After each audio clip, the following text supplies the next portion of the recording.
Hello, everyone. Welcome back to Bet on Black. Let's get it.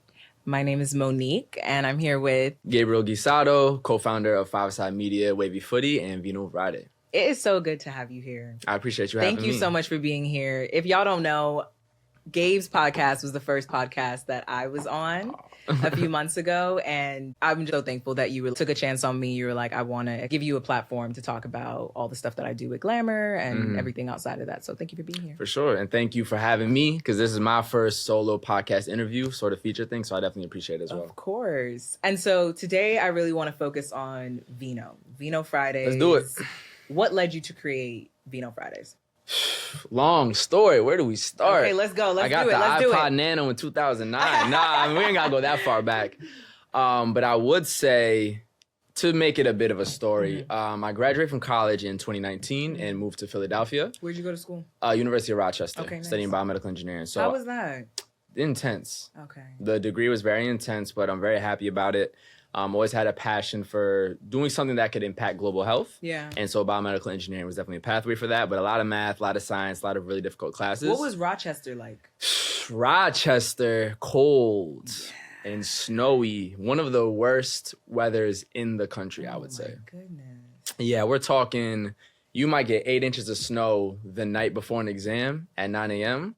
and they don't cancel anything. You gotta go. And you trudge through to take that physics test that the average is a 47 on. Damn. And you get your little 43 and keep it pushing. And that was before before COVID. And pre-COVID. so, I graduated 2019, so I dodged COVID. Zoom wasn't really a thing. Zoom, no nothing. You really had to just show up in person. You had to hustle through that. Yeah. But it was fun. It was cool. It was very diverse. Actually, a third of the students are from other countries, are considered international students. So I had friends, or not friends necessarily, but I met people from, if we say Africa alone, 20 plus countries. Wow. Yeah, it used to be like, I could actually name the 20 countries too, like really a lot of people. Also, obviously, South America, Asia, Europe. So very, very diverse experience. And where are you originally from? I'm from upstate New York as well. Okay. Ithaca. Ithaca. Okay. Yeah, so not you too far away. Okay, so kind of close to 2 hour home. drive or so. Okay. Yeah. So Syracuse was an hour away, and then Rochester was 2 hours away. And those are actually the only two schools that I only applied to 5 schools. So my decision to go was only between those 2 schools. What was like the party scene like? Was that like Rochester? It wasn't that great. Okay. It wasn't that great. You know,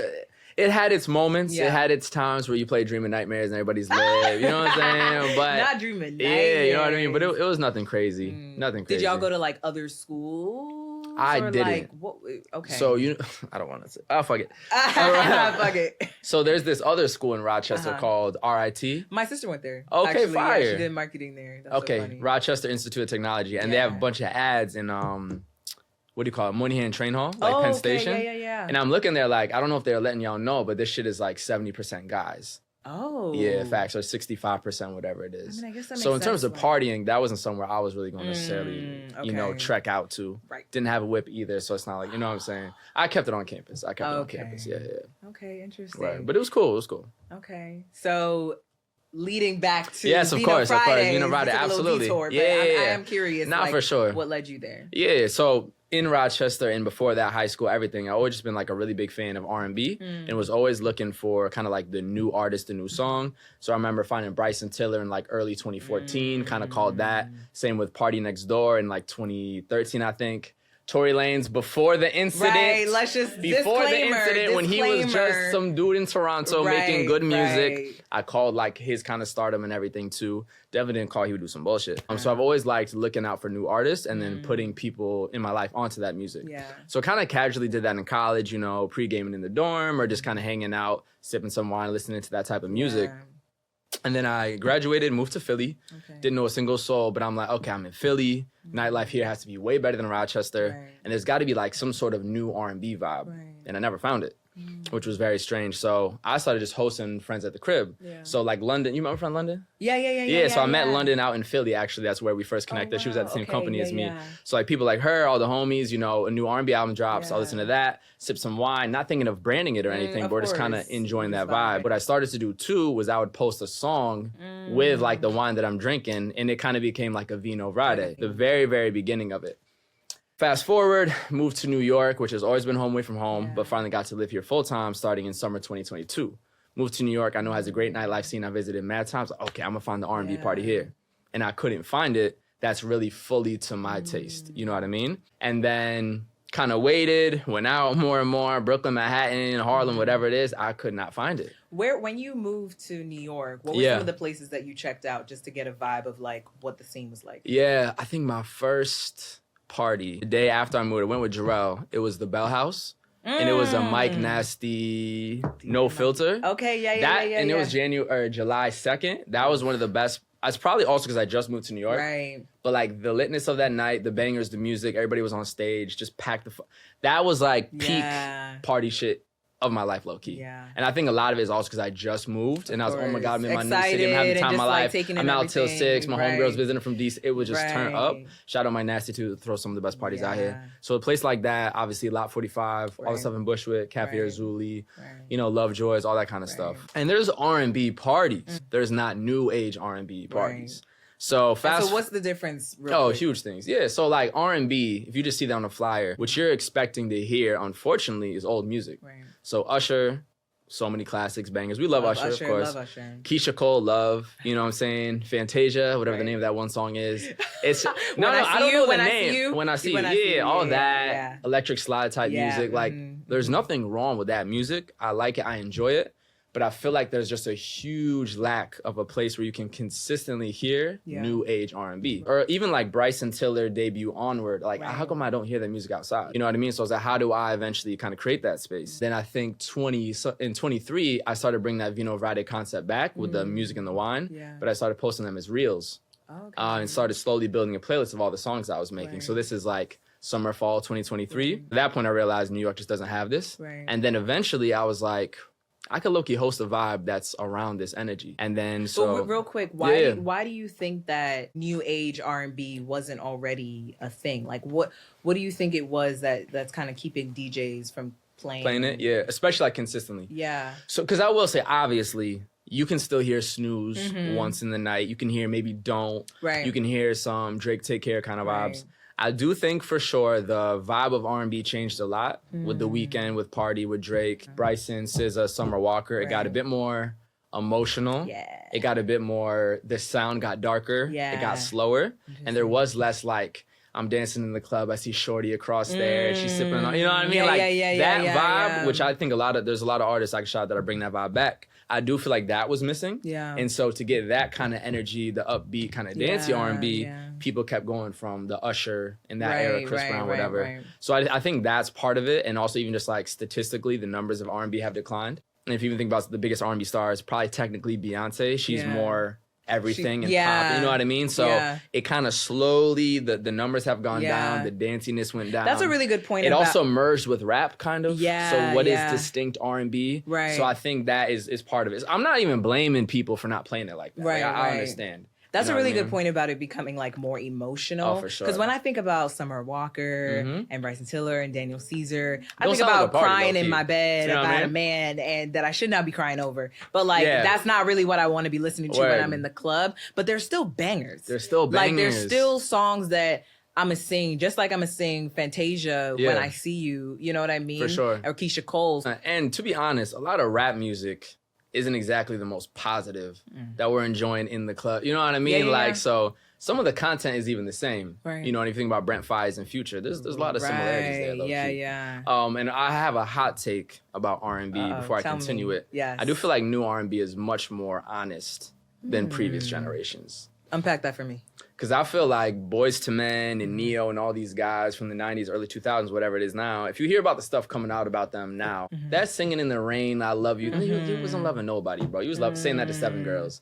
Now the guy will tell you who the 7 girls are, and that's more honest. I don't know how I feel about that, though. Like, part of me wants the Singing in the Rain, the, like, fantastical sort of, like, a man going over the top sort of vibe versus like the reality of it, which I feel like if you're gonna go over the top, you should mean it. That's true. That's very true as well. Okay. For the lovers and the lover girls, Isaiah Falls makes lover music for sure. I went to his concert for, I think it was the Lovers Only tour. A phenomenal, super great live singer. Has a little bit of that nostalgic feel to it, but still keeping it very modern. He's definitely singing about love. So there's artists out there too. There's artists out there. Yeah. We're going to unpack that a little bit more, but I do want to talk about, I have a full-time job and you also do content creation. Like, how do you juggle those two? It's been a lot, yeah. So I'm actually on leave from my full-time job now, Okay. yeah. So now I'm doing full-time content creation just all the time, right? Wow. So that is my career. That is my 9 to 5. Yeah. So obviously, as you know, I also have the soccer stuff. So I Right. have that with 5-Side Media and Wavy Footy, and then Vino. But in terms of balancing it previously, it's definitely just like figuring out a schedule that works for you. You know what I mean? It's very tough. What was that schedule like for you? Because even as me endeavoring in this new adventure, it's hard because to be creative, it is so much mental behind it that like it's not just something you do for a few minutes. Like you really have to dedicate time into it and resources as well. First off, you need to have patience. You need to have severe patience, especially the longer or the higher you're shooting, it's going to take longer. Right. So I started the soccer journey in 2018 while I was still in college. Yeah. And the first idea of it, well, the overall concept is building up soccer culture in America, doing it through the lens of Black culture. Because we never really had our culture speak on the game here, but you have it globally. Brazil, super Black. Right. England, France, all those places in Europe, Africa, obviously, super Black. Exactly. Black culture in soccer is like this. So how do I build that here? Yeah. That takes a long time. Yeah. How do you even build that first, the IG community? Right. And then how do you slowly gain a following? And all this while being a little bit niche, but also not trying to go viral and trying to be cringy and anything like that. So that takes time. I'm so curious and how you did that, because also you didn't major in that. No, you majored in something so different than that. So was it a lot of trial and error for you? How did you kind of find your way into creating such a great following? No, I appreciate it. Just trial and error. I think the biggest thing in entrepreneurship is just execution over everything. Anyone can have a lot of ideas, but to actually execute it on it, as you're now seeing right here, like it's the biggest thing. So, first was just a lot of still images and posts, and that's IG used to be a little bit different, 2018, 2019. And then eventually, starting to figure out how do we do a little bit more graphic design, so it's not just a screenshot and caption. Right. And then eventually was bringing it in person, started doing events. And then it was like, okay, how do we really incorporate the video element? And then that's when we started 5-Side Media, which is kind of like the podcast arm that's just completely blown us up. As well. And so then that's why we're in this kind of studio, you know what I mean? You get the full length, the social clips and everything, but it's just been trial and error and going step by step and seeing what's working, what's not. Yeah. And then also you kind of arbitrarily define your own metrics. So you decide what is success and what's failure for yourself. There is no real, tangible, factual success or failure. You make it up, right? Because if I say, okay, we need to gain 1,000 followers in the next month, and we gain 870, is that a success or a failure? Well, arbitrarily, I could say it's a failure if I didn't get to my goal of 1,000, but I could also say, damn, you're growing fast. So you also kind of have to figure out how do you set those goals for yourself. And I always think the best thing you can do is set goals of things you can control.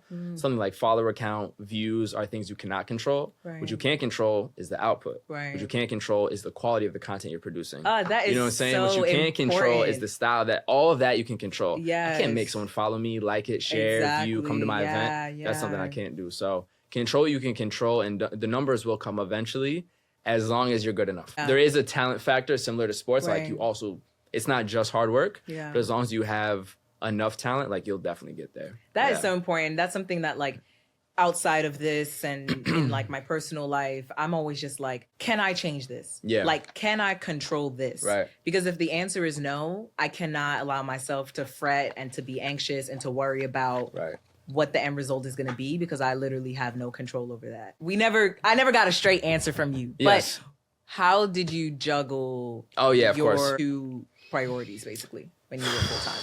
I would say, how did I juggle?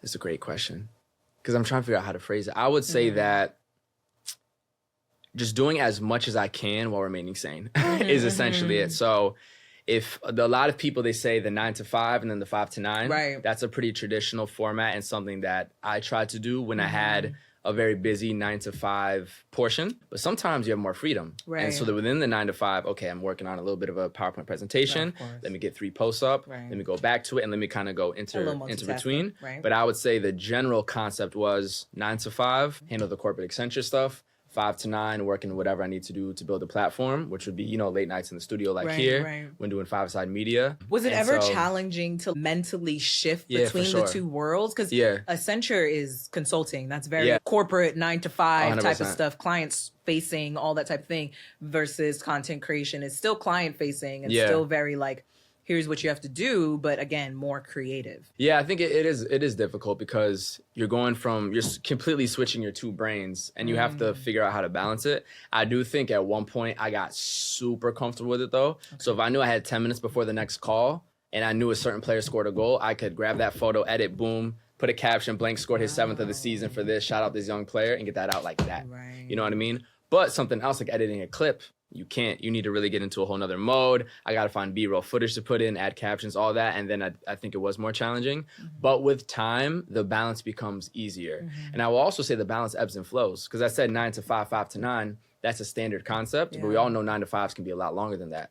You know what I mean? So then what is it? Is it going to be you finished at 10 p.m., you're doing 10 to 4? No, you need to get some rest. Maybe you pick it up more on the weekend. So you also have to be flexible with the fact that it's always going to be dynamic and changing, which will prepare you for the entrepreneurial life, which is forever dynamic and changing. Right. I really feel like even right now, as I'm full-time into this, I have no specific set day because there's always so much stuff that pops up. So I think you do the best to kind of create those boundaries and put in place what you can, but it's always going to be changing. And then there's actually times when the 9 to 5, as this started building up more and more, how do I make this 9 to 5 9 to like 1? Right. Like, how do I I'm trying to be on the calmest project, calmest client. I don't want to do anything to advance my career. Right. I just want y'all to say, good job, Gabe. I deliver on time and keep it pushing.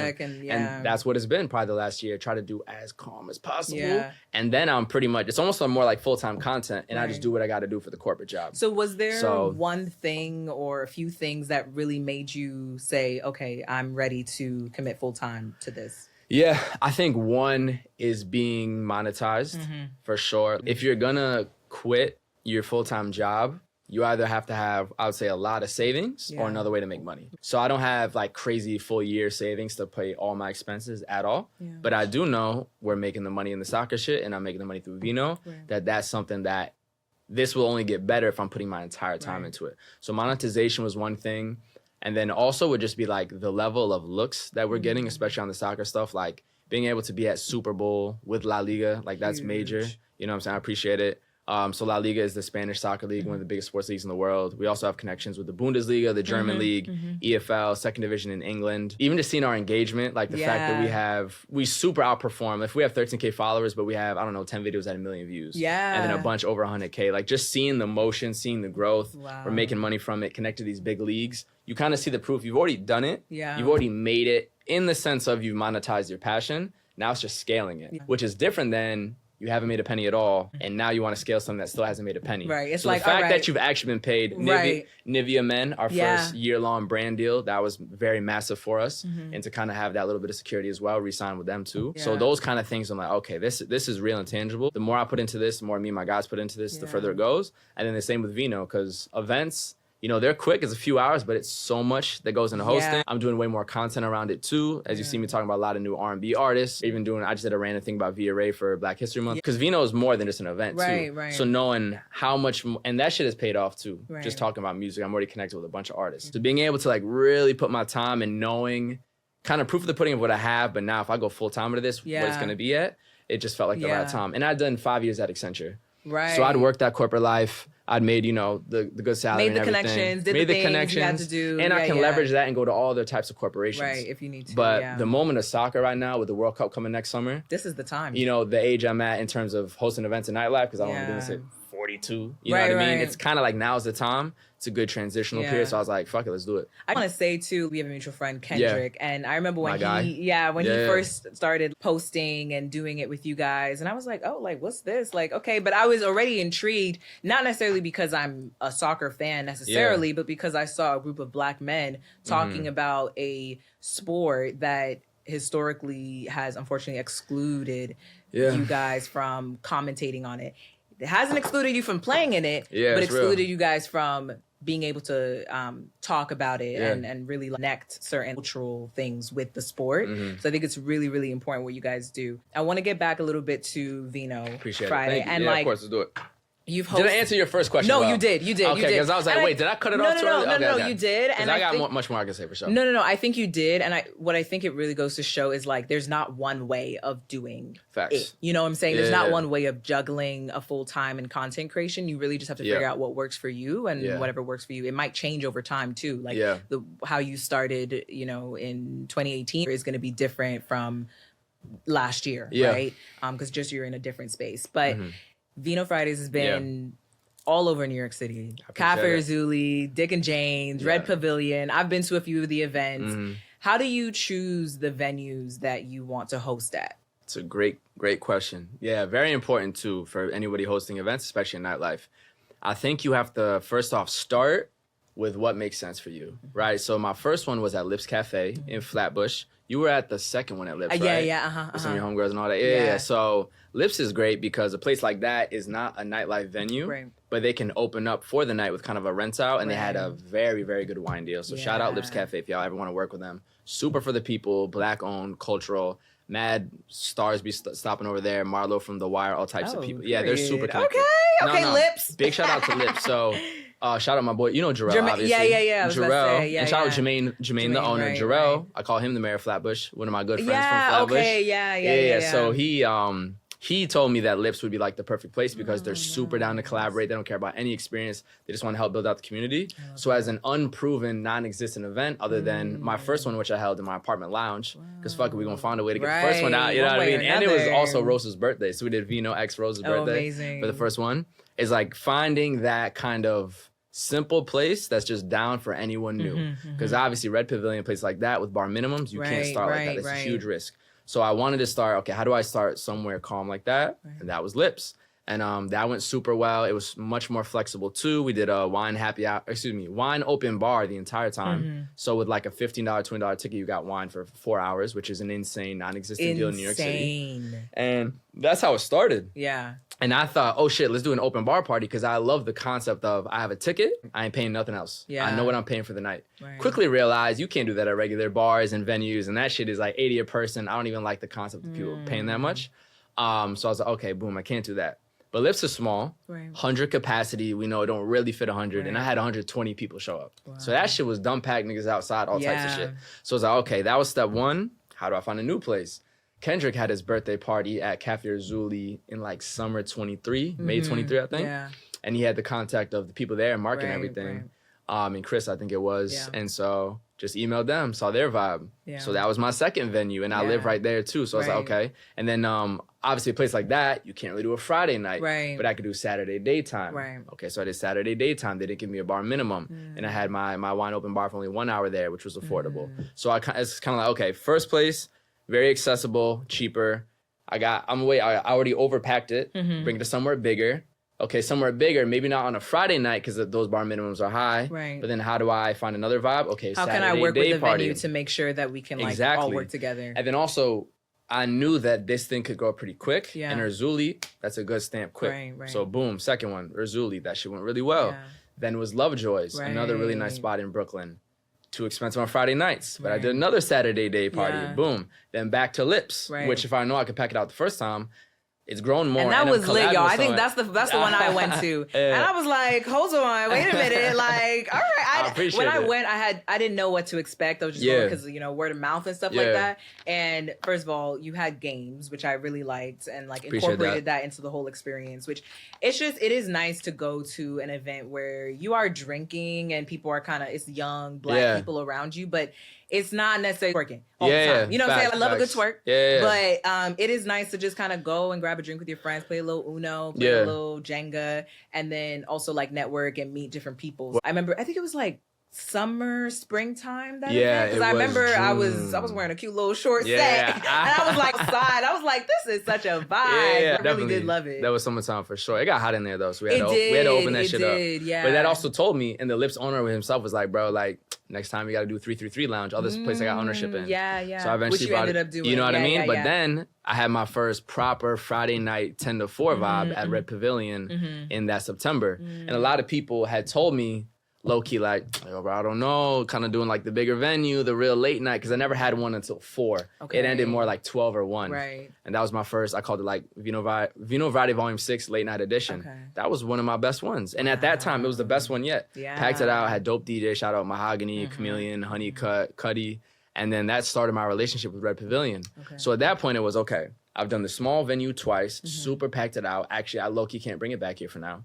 I did Erzuli and Lovejoy's, so bringing it to the more nightlife styles of Brooklyn. Did the day party, but then it's that Friday night. Bar minimum is legit. Can you hit it? And we did, you know what I'm saying? I did, like, you know, yeah. so that worked out for me. And then from there was just continuing to expand it and then knowing that, okay, I can hit that level. Now I've done it at Red Pavilion for my birthday a few weeks ago, and I'm back there March 21st. What is that pressure like, though? Like, knowing it's a that lot of pressure. You have... It's a lot of fucking pressure. Because at the end of the day, if you don't meet that bar minimum, you pay the rest. Somebody got to pay. And it's going to be you. It's just me. Because it's just you. It's just so, me. like, going into these events, doing the promo for it, and what's going through your mind?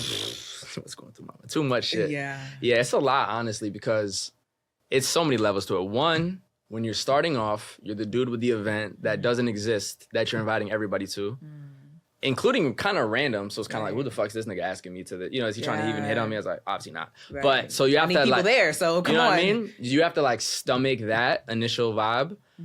So that, just the pressure of, is anyone going to show up? I've never hosted a public solo event in my life. You know what I mean? And the tickets were mad slow, even for my first one.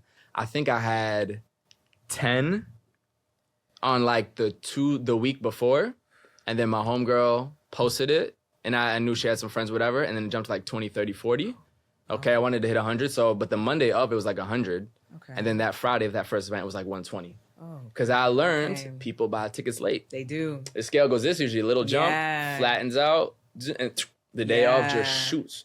And also, you have to realize logically, right, like, most people aren't really that sure until the day of. They want to know how they're feeling. They want to know how the homies and the homegirls are feeling. What's the vibe tonight? What's the weather? Real. How far it is? So it logically makes sense, but you have to bet on yourself that they're going to show up without actually knowing. Now, it is what it is. I completely am much more calm with it. But in the beginning, I'd be anxious, bro. Super anxious. And the promotion is like, you want to post it enough to promote it, but you also have like, you're being perceived like, am I being annoying? Do I look like the niggas just promoting shit too much? But you just got to do it. You got to promote it. Like you have to. Closed mouths don't get fed. They don't. You know what I mean? And even talk about like somebody like a Doechii or Tyler, talk about promoting their album after it drops. You have to keep promoting that shit. So you just have to keep going. But it's definitely anxiety. Definitely nerve-wracking, definitely potential embarrassment because you do all that promo and if it's empty, it's like, fuck, so. But at the end of the day, though, like the fact that you still did it, and it goes back to what we were talking about earlier about like, everyone has ideas, but to execute it takes another level of grit and just like confidence in yourself and ability to bet on yourself and be like, I can do this. You know what I mean? And it's going to be hard. It's going to be difficult. It's going to be uncomfortable at times, but the payoff is so worth it. Yeah. Greatness is on the other side of fear, as they say. So absolutely. Period. Yeah, you know the vibes. Okay, I don't know if you're going to answer this, but do you have a favorite venue to throw at? I really like Red Pavilion. Okay, I've actually never been there. Where is that? Like, what stop is it off of? It's off of, probably Jefferson is the closest L. Between Jefferson, because you live out there, right? Yeah. It's between Morgan and Jefferson. So very quick walk from, if you know Love, obviously, you know Lovejoy's in Lot 45. If you walk down on Flushing Ave, it's like right there. So I had that first late night one there, and then I had my birthday Aquarius season party, which went super well. That was actually my most profitable event too. So from a business side, that shit went super well. Shout out all my Aquariuses that pulled up and hosted with me and were DJs and everything. So the hosts and the DJs with me were all Aquariuses. So it was very lit. And I had 50 drinks for the first 50 Aquariuses too. Damn. So it was like, we really was mobbing. We gotta have a Leo season party. Who's a Leo? Well, we don't need that one. That shit right there. No, Leo and Aquarius are sister signs. Okay, Did you not know that? Cool. Make an exception for Leo. us. Shout out my brother, you know what I'm saying? Shout out to the bro. Okay. That's hilarious. Nah, because y'all be aggressive. It's like, we are it's like, lions. It's what they say, lions. We're leaders of the pack. Oh, absolutely. Red Pavilion. That's the spot. And I'm back there March 21st. Okay. Beautiful spot in a beautiful area. Big enough, but also not too huge. Okay. So the 200 that I'll be getting to, like, it's packed at 200. Yeah, just great vibes. It's an Asian neo-noir is the way they describe it. So they're doing cabaret there and live dancing and all types of shit.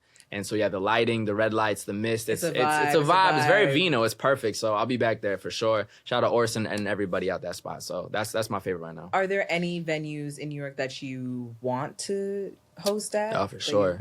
Deluxe Flux in Manhattan. Yeah, that shit is huge. That shit is crazy. The lighting is nuts. Yeah. Big DJs fucking. Such a vibe. I'm just not ready yet. Yeah, I did one in Manhattan at a restaurant that closed actually now. What's it called? Sauce. No, Sauce. Not Sauce. Okay, I was like, exactly. Wait, Sauce is still open. Okay. Wait, Sauce is doing great. Sauce is not. They out of here. They out of here. Anyways, sorry, no. It was a cool vibe. Yeah. People was a little bit slow, but I get packed out. My first ever one in Manhattan, I was like, all right, bet. But right now, in New York at least, it's very much a Brooklyn event. Right. So I gotta keep building in Brooklyn. Right. I still haven't even done like Jolene's Sound Room. I'm gonna be at y'all soon. Bar minimum's crazy, but I'm gonna do that. Really be Brooklyn, and then Deluxe Flux, make sure it makes sense, get the right DJs, because Manhattan's a whole different crowd. Some people from Brooklyn go out in Manhattan, but sometimes but that's really, that's a yeah, you know yeah. It is interesting when I've seen certain party series go that direction. Yeah. I'm not gonna lie, it does lose me a little bit because when you do what? When party series start doing venues in Manhattan. Okay, yeah. Because I feel like if you're living in Brooklyn and you probably just like to go out in Brooklyn. Mm-hmm. And that's just my perception. And like if you have me going to like Lower East Side, and LES is not too bad. Don't make it Midtown though. But like Midtown, don't make it Midtown, bro. And like in Times Square, them places, I'm just like, bro, we're not doing it. Because now I gotta pay for the Uber. Now I gotta, I can't wear, it's a whole thing, especially as a girl. Financially like, too. You know what I mean? Yeah. So I don't know, but I love that you're expanding. Do you have plans to expand outside of New York? Yeah, through my first one in Philly last year, actually. Right. Yeah, so I did my first one in Philly. Shout out Black Teeth, who I hosted my first event of the year with. We called it R&V After Dark because they host a party called R&B After Dark Philly. Okay. So they have live. I've heard of them. Yeah, so they do live R&B performance. We did that, and then I brought in my DJs to have like the DJ sets afterward as a collab event. So working on doing something with them in Philly in April, which I'm very excited about. I talked to a venue in LA, which I'm working on. You know what I'm saying? We right there. Talked to a few DJs out there too. And then I also have DC and Toronto on my sites as well. Oh, first of all, went to school in DC. Yeah, you know, obviously I might need you for Rex, actually. DC. Yeah. Toronto, went there one time with my friends and had the greatest time. Toronto is really like underrated. It's really New York, but like cleaner and like a little bit slower. But the culture is there, like the vibes are there. Super diverse. Yeah, very. Super diverse too. So those would be the cities. Okay, period. Philly's right there. Philly's gonna happen. Philly's already happened. It's gonna happen again for sure. LA, I already bought my ticket, so LA's happening. And then Toronto and DC. Yeah. And DC's pretty not easy to do, but like it's right there. I know mad niggas and shit. Yeah. And then Toronto, I know artists out there and it's a shit. So just making that happen too. Okay. Yeah. So I want to go into a segment, The Hill I'll Die On. Okay. So you already gave us a hot take about the industry. Yeah. But one of my things is I feel like there's a new party series every day.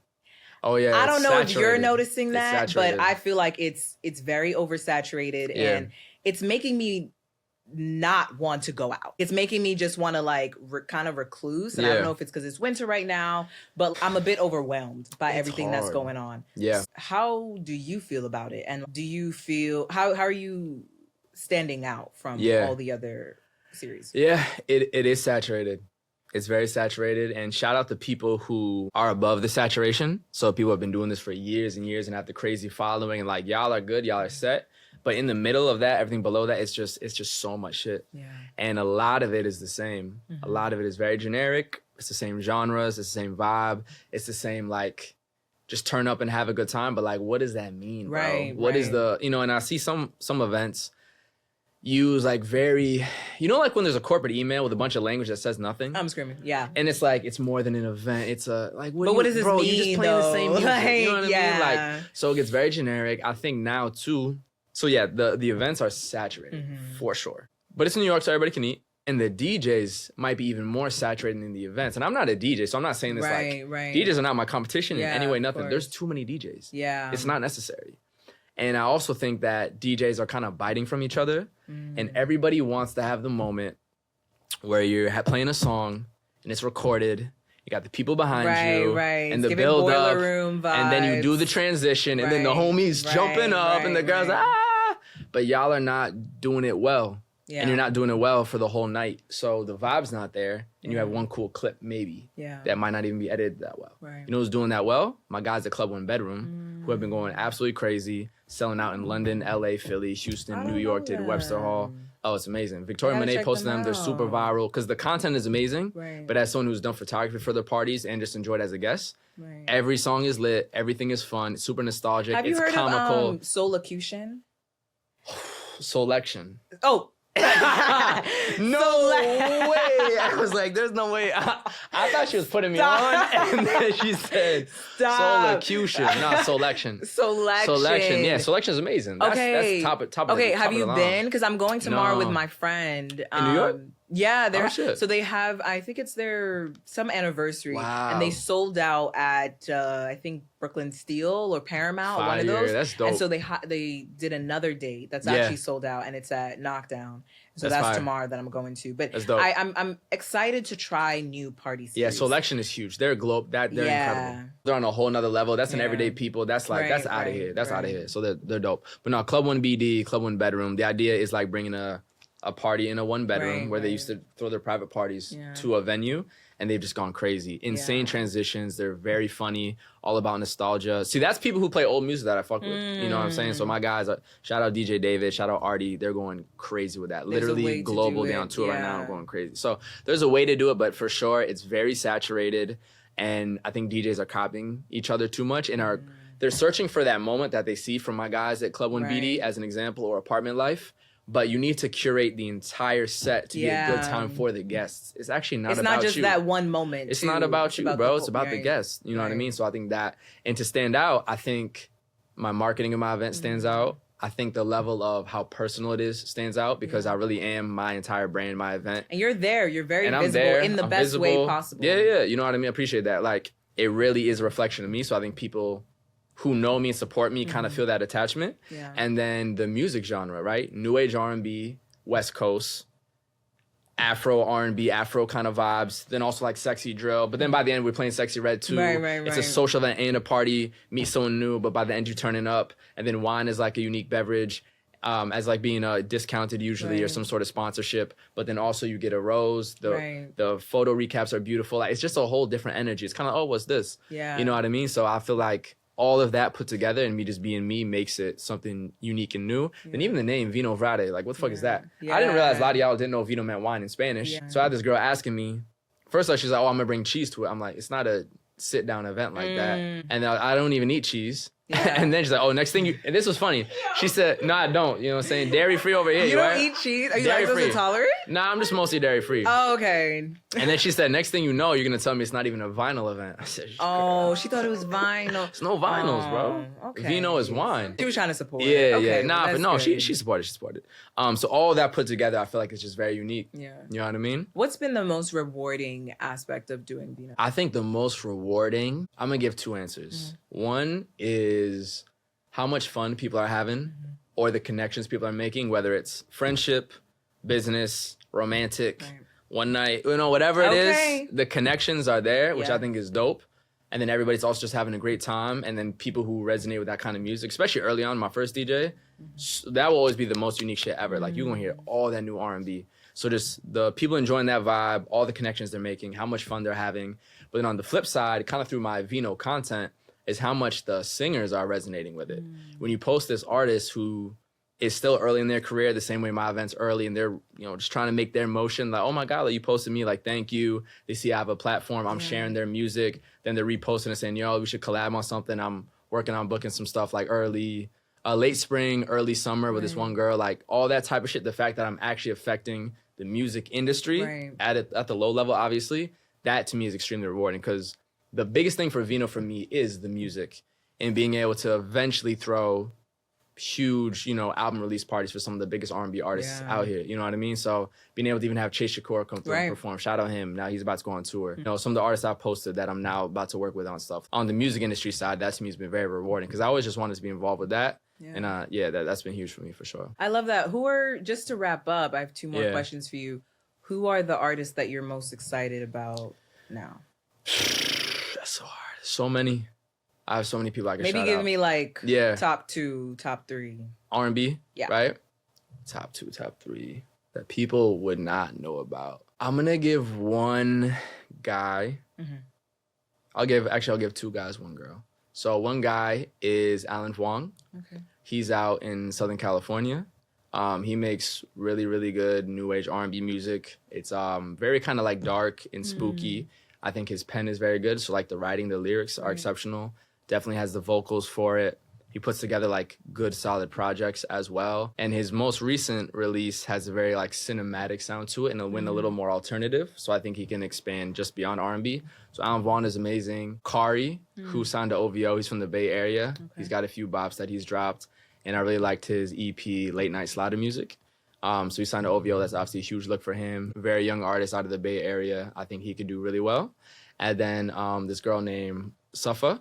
I believe she's from New York. I know she's based in New York now, and she's one of the people I shouted out. She's super, super dope. She can do the new age stuff and the synth kind of vibe. She can do the kind of classic style. Remember I said like, you know, that beats kind of going, that old school nostalgic R&B. She can do that too. So Safa, spelled S-A-F-A, she's super dope too. Yeah. Hoping to work with her soon. So those are 3 artists off the top, but there's so many I could shout out, honestly. Okay, great. Well, thank you so much for joining me on the pod. I did want to ask, you know, a big part of starting something of your own is, yes, it's the work that you put into it, but it's also about the community, right? And the people that you lean on. There's someone that has really helped you a lot in doing the things that you're doing right now and growing. Yeah, absolutely. So in the soccer stuff, obviously, Josh, who I started Wavy Footy with, and then is obviously part of Five-A-Side. Kendrick as well, who joined Wavy Footy and is now also started Five-A-Side with us, and then Sebastian. Okay. So those 3 guys were a group of 4. I mean, those are my ride or dies, you know, my day ones and everything. So to be able to do what we've done, doing things like traveling to Mexico, LA, Atlanta, New Orleans for Super Bowl. We just sent a winner of our last tournament to Spain. Oh, wow. Yeah, you know what I mean? That shit was crazy. Like, they really got the raffle, and this girl and her girlfriend actually got to go to Spain, VIP tickets to the game, paid for everything, hotel. Like, be able to actually send people to Spain through our tournament to do the first ever US-based activation for that Spanish first division team. Like, that's crazy. So shout out my guys for sure on the soccer shit. Those are my, you know, my guys for sure. And then in Vino, if I had to shout out one person, probably Cuddy, DJ Cuddy. My guy, we're hosting tomorrow a collaboration event, Roses and Rhythm Volume 2. And yeah, he's definitely turned into like one of my resident DJs in that sense, like super hits on the Vino vibes in terms of the new age R&B, the West Coast music. And we've definitely kind of like building up together, myself as a host and curator, himself as the DJ. He totally understands my vibe always. Anytime he spins, he's going to have one of the best sets of the night. And he just definitely believes in me. I believe in him. And I feel like as I continue on the journey, he's definitely right there with me. So that's my guy for sure. Period. Y'all locked in. Absolutely locked in. No doubt. I love that. Well, thank you again for joining me on the podcast. Where can people find you? Yeah, so at Gabriel, spelled very weirdly, so let me just break it down. Gabreeaal. So like Gabriel, just with 2 E's and 2 A's. And then at Vino Friday, VION, and then Friday with a V. And then at Five-A-Side Media, so 5ASIDE Media at all platforms. Great. For sure. And you can find me at Monique WNYC, and this is Bet on Black. For sure. Bet on Black. Peace. Cut.